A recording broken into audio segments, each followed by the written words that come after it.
你有没有遇到过这样一种人？你们第一次见面，他只说了3句话，你心里就冒出一个念头，这个人值得继续聊下去。那种感觉很奇怪，不是因为他有多幽默，也不是因为他有多博学，就是他说话的方式让你觉得自己被尊重了。还有一种人正好相反，一开口你就想逃，他没有恶意说的话，甚至全是对的，可你就是浑身不舒服，不想接话，不想靠近，更不想再见第2次。这中间的差别到底在哪里？差别在于他说话的时候心里有没有你。很多人以为说话只是为了传递信息，其实说话更重要的功能是传递感觉。同一句话用不同的方式说出来，对方要么觉得被尊重了，要么觉得被冒犯了，要么想靠近你，要么本能的往后退，差别往往就在那1、2个词之间。所以真正会说话的人不是话多的人，是那些懂得在细节里给别人留出空间，给关系留出温度的人。接下来这10句口头禅不是教你油嘴滑舌，是让你每一次开口的时候心里都清清楚楚，你这句话是在拉近关系，还是在推开对方？你慢慢体会，不仅会变得更受欢迎，在人际关系里也会越来越有分寸。在正式开始之前，我想先问你一个问题，你有没有因为一句随口的还行，被人说过不好聊？有过这种经历的，请在心里打个勾，我猜很多人都有过。好，我们正式进入第1句，面对别人的问候，别再回还行了，试着换成托你的福，最近还不错。别人随口问你最近怎么样，你回一句还行。说实话，这回答没错，但真的没有温度。你等于是亲手堵上了一个可以继续延展话题的入口。你说还行，对方怎么往下接呢？他只能干巴巴地回一句那就好，然后话题就断了。你本人也许并不冷漠，但你制造出来的却是一个冷却的瞬间。可如果你换成托你的福，最近还不错，表面上只是换了一组词，实际上你做了2件很重要的事。第一，你在认真地回应对方的关心；第二，你把对方拉进了你的好状态里。托你的福这几个字是一种链接，它会让对方觉得你是一个懂得回应的人，下一次他还会愿意问你，因为问你这件事让他觉得自己也被看见了。我以前认识一个人，他在任何场合被人问最近怎么样，永远都是笑眯眯的回一句托你的福还行，就这么一句话，说完对方脸上都会多一个笑容。为什么呢？因为托你的福让对方的关心有了一个踏实的落脚点。你说还行是在悄无声息的关闭对话，你说托你的福是在自然而然的延续连接。别人问你好不好，不只是想知道一个状态，更是想确认你们之间的关系还在不在。你回的好，关系就续上了，你敷衍过去，连接就断了。从今天开始，你就把还行默默换成托你的福，最近还不错，哪怕刚说出口的那几次你觉得有点别扭，说上3次你就习惯了，对方也一定会觉得你哪里不一样了。第2句，面对夸奖，别再说哪里哪里了，试着换成谢谢你，你也很厉害。很多人被夸的时候，第一反应就是连忙否认，连忙摆手说没有没有，哪里哪里，都是运气好而已。你以为这是谦虚，其实你是把对方递过来的认可一把推了回去。对方夸你是在向你释放善意，你张口就说没有他的那份善意就悬在半空中，找不到一个落点，他下一次大概率就不太想夸你了。不是因为他这个人小气，而是因为他根本不知道你到底接不接得住他的夸奖。更成熟的做法是先稳稳的接住，再轻轻的回馈回去。比如有人说你上次那个演讲讲得真好，你就回一句谢谢你，你这么说我真的很开心，你知道吗？你上次分享的那个观点也让我特别有启发。你看这番话里，你没有否定对方的判断，也没有让自己显得傲慢，你用一句感谢接住了他的善意，然后用一个具体的回馈把这份善意又还给了他。对方听完心里会想，这个人真好，又会说话，而且他是真的认真听过我说的话。这里有一个非常关键的细节，你的回馈一定要具体。如果你只是笼统的说一句你也很厉害，对方会觉得你是在客气敷衍。但如果你说上次你分享的那个观点我到现在都还记得，对方的感受就完全不同了，他会觉得自己真的被你看见了。这就是回馈真正的威力，它让夸奖变成了一场双向的看见。夸你的人其实也在等你看见他的好，你回馈出去的根本不是客气，而是一个信号。这个信号叫我也看见你了。所以下次再有人夸你，先停半秒钟，别让那句习惯性的否认脱口而出，稳稳的接住，说一句谢谢你，然后也把话轻轻的抛回去。第3句是关于如何面对感谢与关心，别再说没事儿，或者你别管了，试着换成你的事儿，我哪次不上心，或者谢谢你想着我。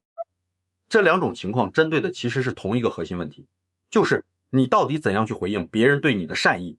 别人跟你说谢谢，你随口回一句没事，你觉得自己挺礼貌的，对方也确实会礼貌的结束对话，但你帮他做的那些付出就被你自己的嘴轻描淡写的抹掉了。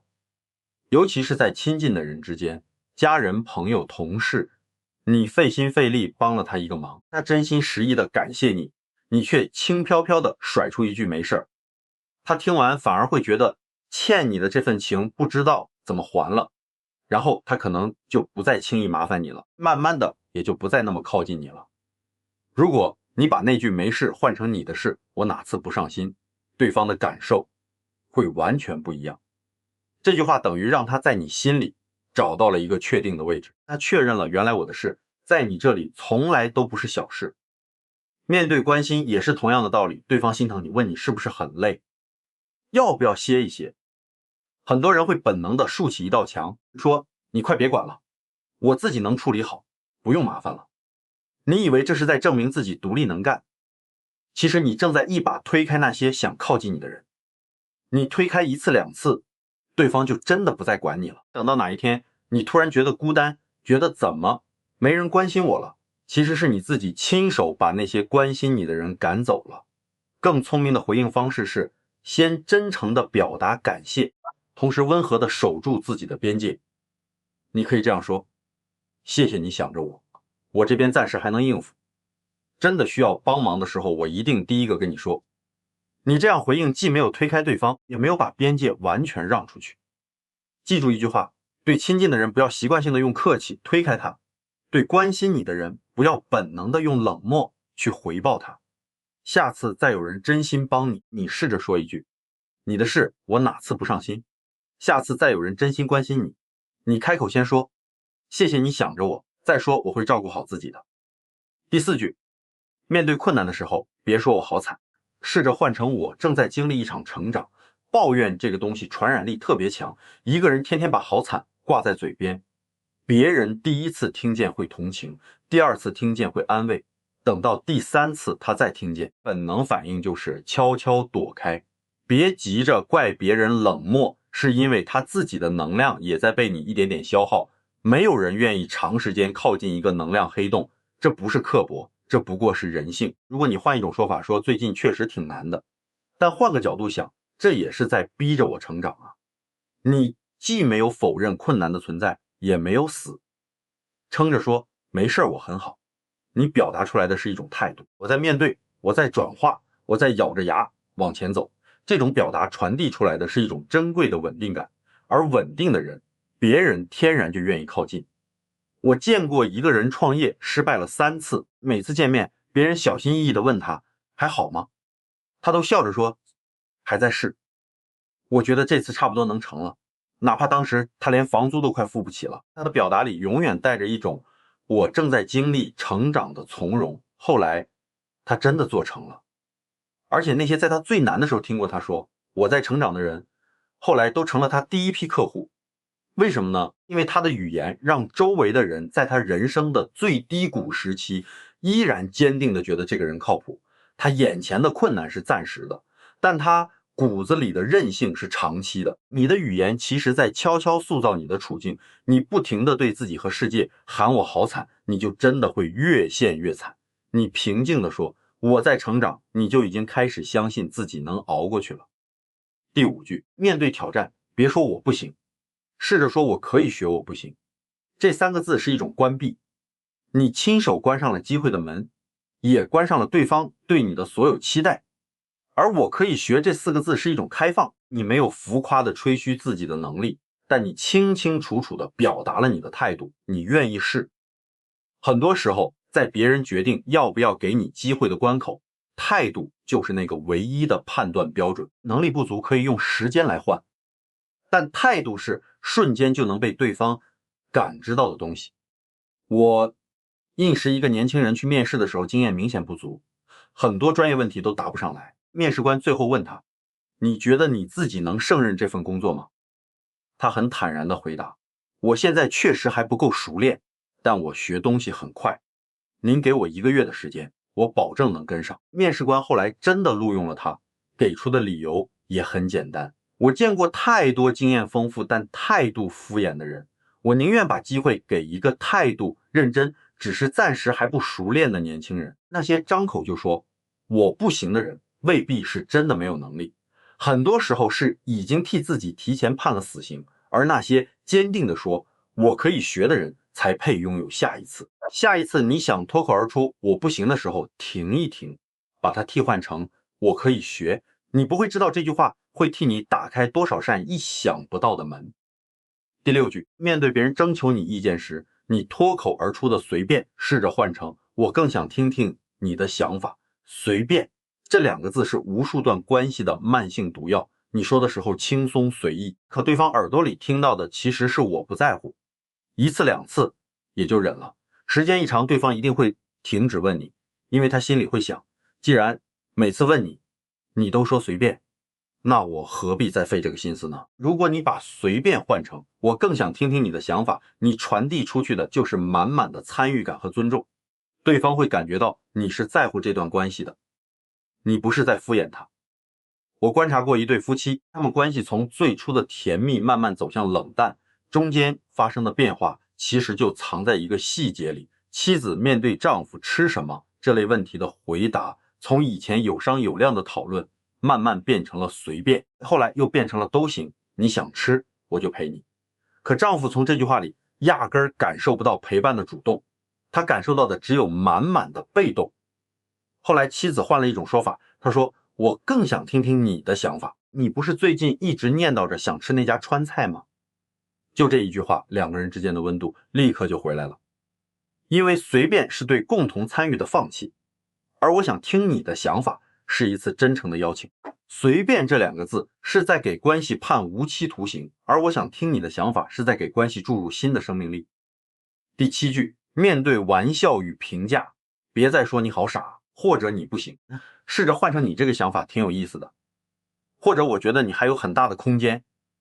语言是有标签效应的，你随口说一句你好傻呀，哪怕你是笑着说的，对方的潜意识也会清晰地接收到一个信号，他觉得我傻。这种印象会一次一次的慢慢积累，最后变成一种怎么也洗不掉的底色。但如果你换成你这个想法，挺有意思的，你既保留了自己不同的观点，又没有去攻击对方的人格。你们可以就事论事的讨论观点，但不用上升到否定这个人本身。同样，面对别人暂时做的不够好的地方，直接甩一句你不行，很容易瞬间引发对抗。如果你换成你还有很大空间，或者我真心觉得你可以做得更好，对方接收起来就容易得多，也愿意在心里默默做出调整。真正会沟通的高手从不会直接去打压一个人，而是铺设一条路，让对方自己走向改变。你从来不是在居高临下地评价他，你是在真诚地邀请他变得更好。说话没有分寸，就是在悄无声息地给关系埋雷，你永远都不知道哪一句无心玩笑，哪天会变成一根刺。下次你脑子里冒出你好傻这4个字，马上替换成你这个角度，我还真没想到。下次你想说你这人真不行，马上替换成我觉得你还有很大的空间，观点可以永远不同，但人格必须永远被尊重。第8句，面对批评与冲突，别说你很烦，或者你总是这样，试着换成谢谢你的提醒，或者这件事儿我们能不能换个方式来处理。面对批评时，你的第一反应如果是立刻反驳，那你们的关系马上就进入了对抗模式，情绪一旦占了上风，理智就自动退场了。可如果你先稳稳地接住对方的话，平静地说一句谢谢你的提醒。神奇的事情会发生，你的大脑会从紧绷的防御状态自动切换到松弛的接收状态。你不是在无条件的接受所有批评，你是先给了自己一个冷静判断的空间，先耐心听他说完，再决定要不要接受。但就你开头这短短的一句话，已经帮你把整个局面稳住了。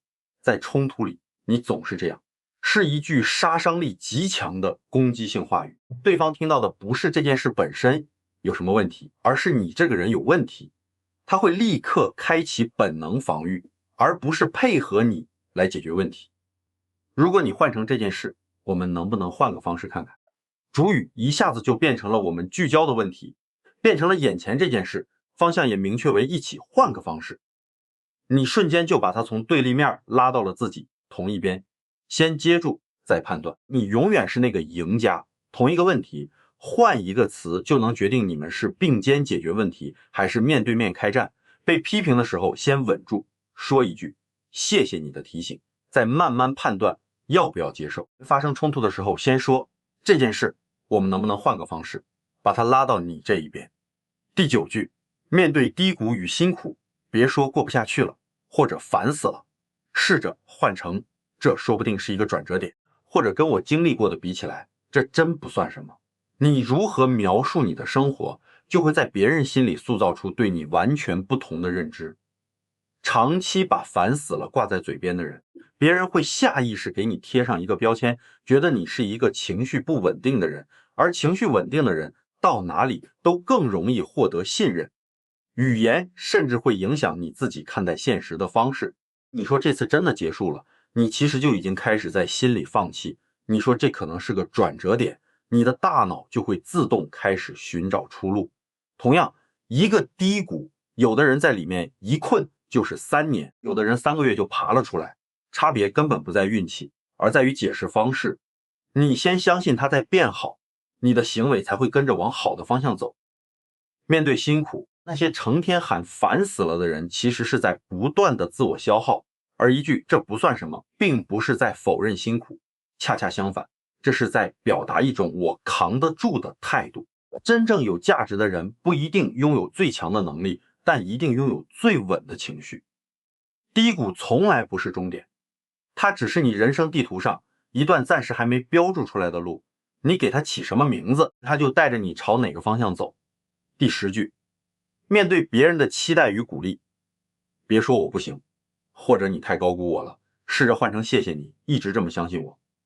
这是最能瞬间拉近关系的一句话。当别人在你身上投注期待的时候，你火急火燎的去否定自己，其实你也是在同步否定对方的判断力。你说我不行，你别指望我，对方下次可能真的就再也不指望你了。可如果你说谢谢你一直相信我，你表达出来的是全然的接纳和不辜负的尊重。我没有让你失望，你对我的这份信任我看见了。哪怕最后事情的结果不如预期，对方也一定不会怪你，因为你从头到尾都捧出了一颗真诚的心。我听过一个故事，一个年轻人第一次独立负责一个大项目，压力大到快要崩溃。他跟上级坦白说，我很怕自己会搞砸。上级只回了一句，我相信你才把它交给你。后来这个年轻人专门跑去找上级，认认真真说了一句，谢谢你这么相信我，我一定会尽全力。最后项目果然成功了。上级后来跟他说了一句话，你感谢我的信任，这是你做的最对的一件事。因为信任从来都是双向的，别人对你抱有期待，那是因为他看得起你，你拼命否定自己，就等于在否定他看人的眼光。好了，10句话我们全部讲完了，快速帮你回顾一遍。面对问候用托你的福，最近还不错。替代还行。面对夸奖用谢谢你，你也很厉害，替代哪里哪里。面对感谢与关心，用你的事儿，我哪次不上心，或者谢谢你想着，我替代没事儿，或你别管了。面对困难用我正在经历成长，替代我好惨。面对挑战用我可以学，替代我不行。面对随便换成我更想听听你的想法。面对玩笑与评价用你这个想法挺有意思的，或者你还有很大空间，替代你好傻或你不行。面对批评与冲突，用谢谢你的提醒，或者这件事我们能不能换个方式替代你很烦，或你总是这样。面对低谷与辛苦用，这可能是个转折点，或者这不算什么，替代过不下去了或烦死了。面对别人的期待用谢谢你一直相信我，替代我不行或你高估我了这10句话。如果你只能记住一句，那就记住这一句说话的根本目的不是为了表达，是为了连接，话是说给别人听的，你的心里要先装着别人，你说过什么，别人不一定能记住，但你带给他的感觉他会记很久很久。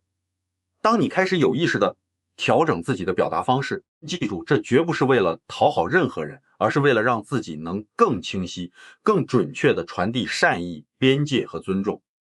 慢慢的你会一点一点发现你周围的关系在变，你眼前的机会在变，你自己的整个世界也在一起跟着变。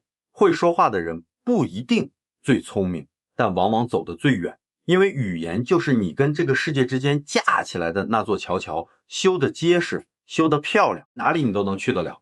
最后留一个小作业，这10句里面哪一句是你觉得现在立刻就能用得上的，你自己在心里默默记下来，然后明天就去用一次，就用一句，你去看看对方脸上会是什么反应。如果你觉得这一期的内容对你有用，请在评论区写下4个字：开口有光。这不是写给任何人看的，这是写给你自己看的，是给你自己提一个醒。从今天开始，你说出口的每一句话都要让别人觉得舒服。点个订阅，别走丢了。我们下期再见。